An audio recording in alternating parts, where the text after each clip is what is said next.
We are Arsenal. Wembley bound. We love Arsenal. Oh yes. We are Arsenal. No mercy. We're Arsenal. Forever. We are Arsenal. Road to Wembley. We love Arsenal. Oh yes. We are Arsenal. Can't stop us. We're Arsenal. Forever. ሰላም እንደምናላችሁ ሊንክ ብራና ከብራን ተወዳጆቹ የምትገኙት በመድፈኞቹ ገጽ አርሰናል ኢንፎ ነው። አርሰናል ኢንፎ ተመልሷል። በፕሪማች ሪቪው በቅድመ ጨዋታ ቅኝት በኤፍኤ ካፕ የሶስተኛ ዙር ጨዋታ አርሰናል ወደ ሳውዝ ኮስት ፍራተን ፓርክ ከቀድሞ የፕሪሚየር ሊግ ቡድን ፖርትስማውዝ ጋር ጨዋታውን ያከናውናል። ስለ ጨዋታው እናነሳለን። ፖርትስማውዝን ወደ ኋላ ሄደን ለማስታወስ እንሞክራለን። እግር ኳስ መመልከት ስንጀምር በተለይ ደግሞ በዘጠናዎቹ በፕሪሚየር ሊግ ውስጥ ከነበሩ የሚድ ቴብል ቡድኖች ውስጥ እንደ አንዱ ነው። የትልልቅ ቡድን ተጫዋቾች እድሜያቸው ገፋ ሲል የሚሄዱበት አይነት ደንበኛ የፕሪሚየር ሊግ የሚድ ቴብል ቡድን ነበረ። ስለሱ እናነሳለን። ቡካዮ ሳካ ኮንትራቱን ለማራዘም ተስማምቷል። ረዘም ያለ የድርድር ጊዜ የፈጀው የቡካዮ ሳካና የአርሰናል ድርድር በመጨረሻ ተቋጭቷል። ስለሱ እናነሳለን። ስለ ሊቨርፑሉ ጨዋታና በደጋፊዎቹ ስለተነሱ ሀሳቦችም እናነሳለን። ወደኋላ አላነሳውም ግን የኮነር ብራድሊና የማርቲኔሊ ሰጣ ገባ በሚዲያዎች ውስጥ ቆይቷል። እርግጥ ማርቲኔሊ ይቅርታ ጠይቋል። ሊቨርፑል ተጫዋቾችም እንዲሁም አሰልጣኙ ያን ነገር የጉዳቱን መጠን ሳያውቁ ማርቲኔሊ እንዳደረገው ተገንዝቧል። ግን ብራድሊ ኩፐር በጣም ብራድሊ ኩፐር አይደለም፣ ብራድሊ ኩፐር ይሄ ፊልም ተዋናይ ነው። ኮነር ብራድሊ ወደ ሜዳ ግን ኢንስታንትሊ ሆነም አልሆነም ወደ ሜዳ ገብቷል። ማርቲኔሊ ለዛ ነው ከሜዳ ሊያወጣ የሞከረ። ከሜዳ ውጭ ነው ጉዳቱ የተፈጸመበት፣ ግን ደግሞ ወደ ሜዳ ሊገባ ሞክሯል። እሱ ሰሞነኛ መነጋገሪያ ነው። ጥቂት ለማንሳት እንሞክራለን። ብቻ ብዙ ሀሳቦችን እናነሳለን። አብራችን ቆዩ። የሚቀጥሉትን 15 ደቂቃዎች በተወዳጁ አርሰናል ኢንፎ ገጽ ቆዩ። ቪዲዮውን ገና ሲጀምሩ ላይክ አድርጉ። ለመድፈኞች ደጋፊዎች እንዲደርስ ደግሞ ሼር አድርጉ። የሀሳብ መስጫው ባር ላይ ኮሜንት መስጫው ላይ ደግሞ የጨዋታ ግምቶቻችን አስፍሩልን። ፖርትስማውዝ ከአርሰናል ፍራተን ፓርክ ላይ ስንት ላይ ይጠናቀቃል ጻፉልን። አርሰናል ምን አይነት ላይን አፕ ይጠቀማል እንመለከታለን። ኦልሞስት የ11 ተጫዋቾች ሰብስቲቲዩሽን ሚካኤል አርቴታ ሊያደርግ ይችላል ብለን እንጠብቃለን። እሱንም እንመለከታለን። አብራችሁን ቆዩ። ድጋሚ መለሳለሁ።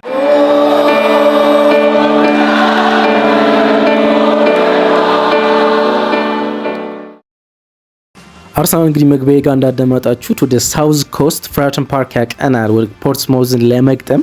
ፍራተን ፓርክ እንግዲህ እናውቀዋለን። በዘጠናዎቹ እንደኔ ኳስ መመልከት ጀምራችሁ ከሆነና ቀደም ብላችሁ እግር ኳስን እየተመለከታችሁ ካደጋችሁ ፖርትስማውዝን በፕሪሚየር ሊጉ ታውቁታላችሁ። ፍራተን ፓርክ እንዳሁኑ ፌመስ ከሆኑ ስታዲየሞች እንደ አንዱ ነው። ሰለርስ ፓርክ፣ ክሪስታል ፓላስ፣ ክራቨን ኮቴጅ እንደምንላቸው ወይም ደግሞ እንደ ቀድሞ የኤቨርተን ጉዲሰን ፓርክ በጣም አንሸንት የሆኑ ኦልድ የሆኑ አነስተኛ ስታዲየም ካላቸው የፕሪሚየር ሊግ ክለቦች እንደ አንዱ ነበረ ፖርትስማውዝ። እናም ወደ ሳውዝ ኮስት አርሰናል ያቀናል። ፍራተን ፓርክ ያተዝ ብሎ ነው። ብዙዎቻችን ፖርትስማውዝ እናውቀዋለን። በፕሪሚየር ሊጉ ደንበኛ የፕሪሚየር ሊግ ቡድን ነበር እስኪወርድ ድረስ 2009 ማለት ነው። በተለይ የ2009 ቡድኑ አስታውሳለሁ። የአርሰናሉ ካምቤል እዛ ስብስብ ውስጥ ነበር። ዳኒ ጄምስ የእንግሊዝ ብሔራዊ ቡድን ነበር። ዳኒ ፔናንት የቶተንሃም ስፐር ወደ ፖርትስማውዝ አቅንቶ እዛ ነበር። ቦአቲንግ እስከ ቅርብ ጊዜም እነሱ ጋር ይጫወት ነበር። ቦአቲንግ ማለት የቀድሞ የሲቲ፣ የባየር ሙኒክ፣ የሚላን የአማካኝ ስፍራ ተጫዋች ማለት ነው። የጋና ብሔራዊ ቡድን የፕሪንስ ቦአቲንግ ወንድም ማለት ነውና እንደዚህ ስብስብ ነበራቸው ፖርትስማውዝ።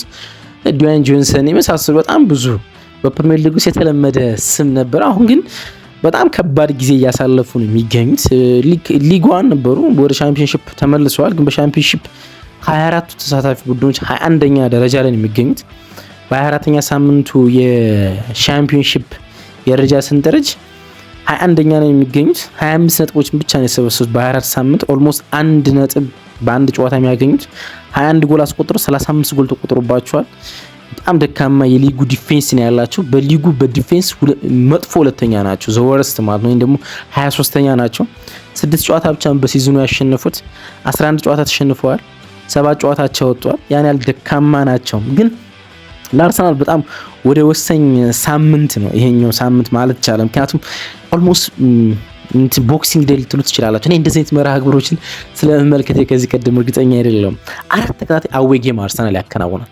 4 ተከታታይ አዌ ጌም ከሜዳ ውጭ 4 የተለያዩ ውድድሮች ናቸው።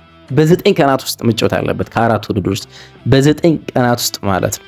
ከጃንዋሪ 11 ነገ እስከ ጃንዋሪ 25 እነዚህ 4 መርሃ ግብሮች ይከናወናሉ ማለት ነው። አሁን ወደ ሳውዝ ኮስት አቅንቶ ከፖርትስሞዝ ጋር በፍራተን ፓርክ ይጫወታል። ይሄኛው የኤፍኤ ካፕ መርሃ ግብር ነው። ከዛ በኋላ ይመለስና በሊግ ካፕ በሳምንቱ አጋማሽ በግማሽ ፍጻሜ ከቼልሲ ጋር በብሪጅ ይጫወታል። በለንደን ነው ግን ደግሞ በምዕራብ ለንደን ስታንፎርድ ብሪጅን ጨዋታው የሚያከናውነው። ከዛ በኋላ በሳምንቱ መጨረሻ በሲቲ ግራውንድ ከኖቲንግሃም ፎረስት ጋር የእንግሊዝ ፕሪሚየር ሊግ ጨዋታውን ያከናውናል። ከዛ ይመለስና በሳምንቱ አጋማሽ ጃንዋሪ 25 በሳንሴሮ ጣሊያን ከሚላን ጋር ጨዋታውን ያከናውናል፣ ከኢንተር ሚላን ጋር ማለት ነው። ስለዚህ 4 ጨዋታ በ9 ቀናት ውስጥ ከሜዳ ውጭ ማለት ነው።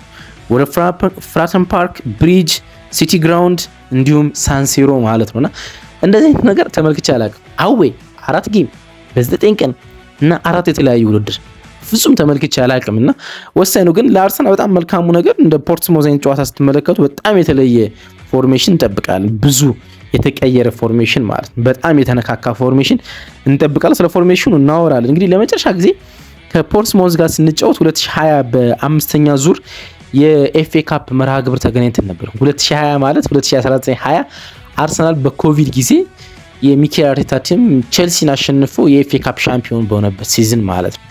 በዛ ሲዝን የአርሰናል ትልቁ ዋንጫ ነው ኤፍኤ ካፕ ሚኬል አርቴታ ከመጣ ጀምሮ ማለት ነው። በዚህ ውድድር ዓመት ፕሪሚየር ሊግ እናነሳለን ያን ያህል እርግጠኛ ነን። ግን ከዛ በፊት ባነሰው የኤፍኤ ካፕ ዋንጫ ላይ አምስተኛ ዙር ላይ ከፖርትስሞዝ ጋር ተገናኝቶ ነበር እና በጣም ይገርመኝ ላይንአፑን ለማየት ስሞክር ነበር። ያኔ ፖርትስሞዝ ስንገጥም ምን አይነት ላይንአፕ ነበረን ማለት ነው። ሁሉም ተውት እና ከተከላካይ ፓብሎ ማሪ እና ዴቪድ ሉዊዝ የተጣመሩበት ተከላካይ ነበር።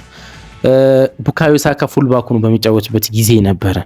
ያን ያህል በጣም ደካማ ስኳድ ይዘን ጉንዱዚ እና ትራውሬ የአማካኝ ስፍራውን ይመሩ ነበረ። እንደዚህ አይነት በጣም ደካማ ላይንአፕ ይዘን ነበረ ፖርትስሞዝን ገጥመን የነበረ። እንግዲህ ለእኛ በጣም ወሳኝ አይደለም ኤፍኤ ካፕ ግን 14 ጊዜ ያሸነፍነው ዋንጫ ነው። በእንግሊዝ የንጉሳውያን ቤተሰብ ውስጥ በጣም ተወዳጅ ከሆኑ አንሸንት ከሆኑ ዋንጫዎች ብዙ ነው ያነሳው አርሰናል ነው 14 ጊዜ። ከዛ በኋላ ማንቸስተር ዩናይትድ 13 ጊዜ አንስቷል እና በዚህ ውድድር ንጉስ ሆኖ ለመቆየት ተጨማሪ አንድ ዋንጫ ማግኘትና መራቅ ከተከታዮቹ በጣም ወሳኝ ይሆናል ማለት ነው። ስለዚህ ይሄን ቀላል መርሃ ግብር በቀላል የተጫዋቾች ሪሶርስ ማሸነፍ በጣም አስፈላጊ ነው የሚሆነው ብዬ አስባለሁ። እንግዲህ ከአምስት ተከታታይ የፕሪሚየር ሊግ ድል በኋላ ከሊቨርፑል ጋር ሰሞኑን አቻ እንደተለያየን ይታወቃል። ብዙ ሀሳብ የሚሰነዘርበት ጨዋታ በፖስት ማች ሪቪው አልተገናኘንም። ውጤቶች መጥፎ ሲሆኑ ፖስት ማቾቻችን እያያችሁ አይደለም እና ድካማችን ዜሮ እየሆነ ስለሆነ ነው አንዳንድ ፖስት ማቾችን ማንሰራ። ግን ኢንተረስቲንግ የሆነ ጨዋታ ነበረ ከሊቨርፑል ጋር የነበረው ማለት እንግዲህ ለአስቶን ቪላ ሽንፈት በቪላ ፓርክ ለነበረው አርሰናል ደንበኛ ምላሽ ነው የሰጠ። 5 ተከታታይ ጨዋታዎችን በሊግ በማሸነፍ የፕሪሚየር ሊጉ አናት ሆኗል። በ2 ነጥብ ርቀት ብቻ ከነበረበት ወደ 6 ነጥብ አምጥቶታል። ወደ 8 ማምጣት የሚችልበት እድል ነበር፣ አልተሳካም። ግን ሊቨርፑልን በመጀመሪያ 25 ደቂቃዎች ፍጹም ዶሚናንስ ነበር አርሰናል። የመጀመሪያ 25 ደቂቃዎችን ፍጹም በልጦ ነበረ። አስደናቂ ማጥቃት ነበር፣ ፈጣን ማጥቃት ነበር። ከዛ በኋላ ግን ቀዝቀዝ እያለ መጣ። ሁለተኛው አጋማሽ ሊቨርፑል ኳሱን ከአርሰናል ነጠቀ።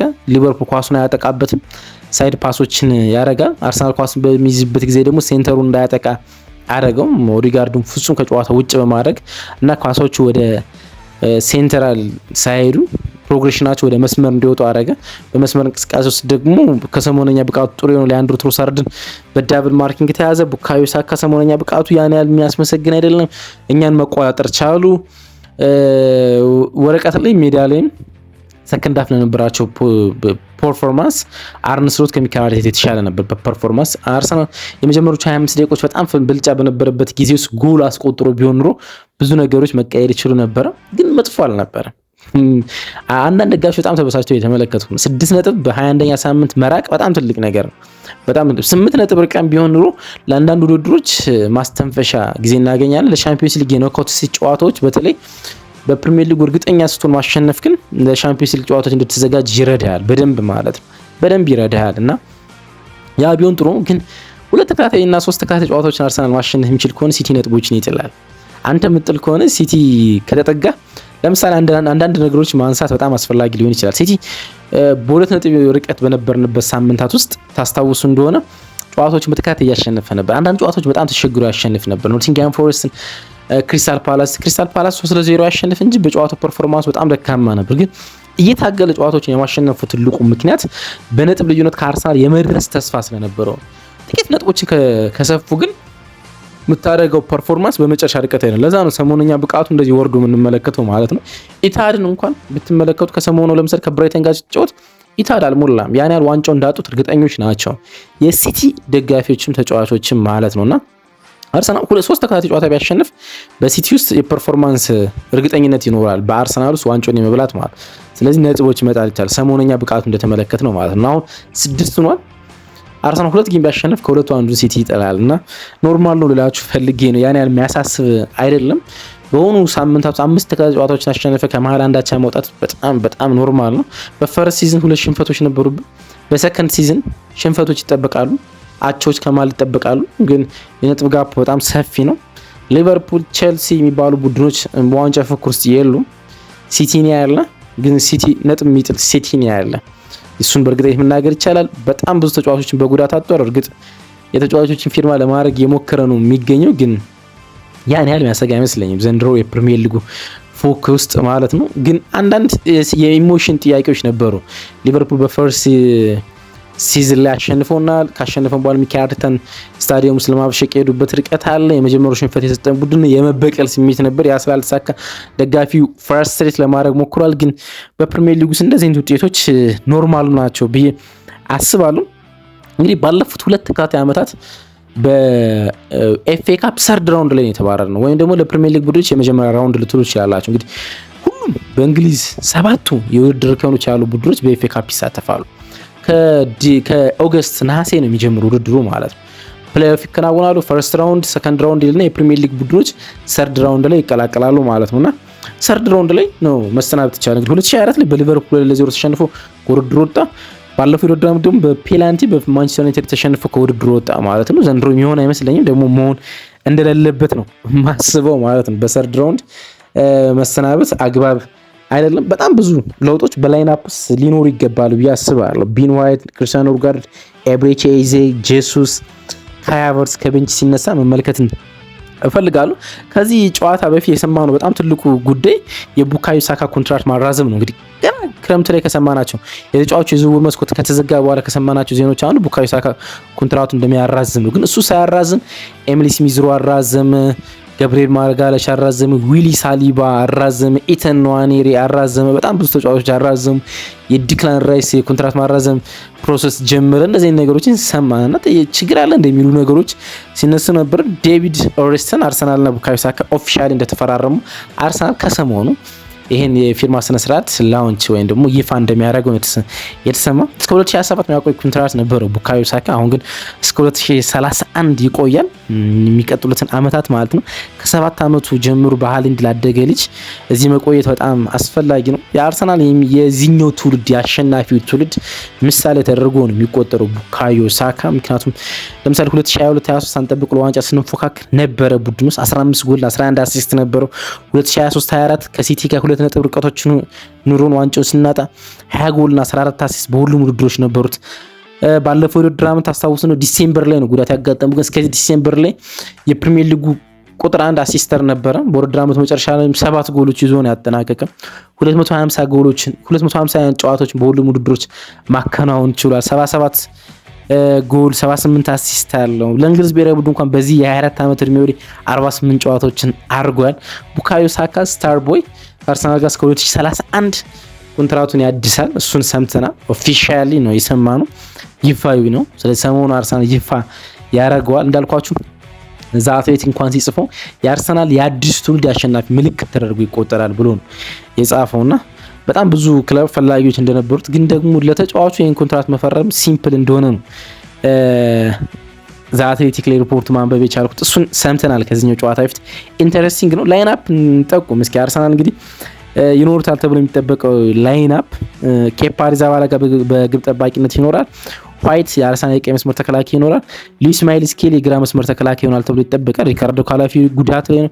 ፔሪን ካፒ የባለፈው የሊቨርፑል ጨዋታ ላይ በጉዳት ጨዋታውን አቋርጦ ሲወጣ ተመልክተናል። ስለዚህ ሉዊስ ስኬሊ የመሰለፍ እድሉ ሰፊ ነው። ግራግር የመሀል ተከላካይ የለም። ጋቢ ማጋለሽ ይኖራል ብዬ አስባለሁ። የቀኝ መሀል ተከላካይ ግን ማልመን ሳልሞንን ይጠቀማል ብዬ አስባለሁ። ማልመን ሳልሞንን ሚካኤል አርቴታ ይጠቀማል ብዬ አስባለሁ። ክርስቲያኖ ኖርጋርድ ተከላካይ አማካኝ ከኤብሪች ኢዜ እና ከሚካኤል ሜሪኖ ጋር ይሰለፋል ብዬ አስባለሁ። ኢዜ ከአራት ጨዋታዎች ምንም ደቂቃ ካለማግኘት ባለፈው በ83ኛው ደቂቃ ተቀይሮ ገብቶ ለሊቨርፑል ጨዋታ ሲጫወት ተመልክተናል። ገብርኤል ኢየሱስ ከብሔራዊ ቡድን አጋር ማርቲኔሊ እና ከማዱኬ ጋር ይሰለፋል ብዬ አስባለሁ። እንደዚህ አይነት በጣም ፍጹም ለውጥ ያለው ላይናፕ ይጠብቃሉ። ምክንያቱም በሰሚ ፋይናል በብሪጅ ከቼልሲ ጋር እንጫወታለን። በብሪጅ ቼልሲን አሸነፍን ማለት የመልሱ ጨዋታ በሊግ ካፕ ወደ ፋይናል ለማለፍ የመልሱ ጨዋታ በኤሚሬትስ የሚከናወን ሲምፕል ያደርገዋል የኤሚሬትስን ጨዋታ ማለት ነው። ስለዚህ እንደዚህ አይነት በጣም ብዙ ተጫዋቾች የሚያሳርፍ ላይናፕ ይጠብቃል። ሚካኤል አርቴታ ይሄን የሚያደርግ ካልሆነ በጣም መበሳጭ ይሆናል፣ ግን ያደርገዋል ብዬ አስባለሁ። ብዙ ተጫዋቾችን ቀይሮ ወደ ሜዳ ይገባል ብዬ አስባለሁ። 87% የማሸነፍ ግምት ለአርሰናል ለዚህኛው ጨዋታ ተሰጥቷል። ስለዚህ ያን ያህል አርሰናል ጨዋታውን የማሸነፍ እድሉ በጣም ሰፊ ነው። ስፖርትስሞት 8% ይህን ጨዋታ የማሸነፍ እድል አለው። ጨዋታውንም የማሸነፍ ማለት ነው። ወደ 4-5% ጨዋታው አቻ የመውጣት እድል አለው ማለት ነው።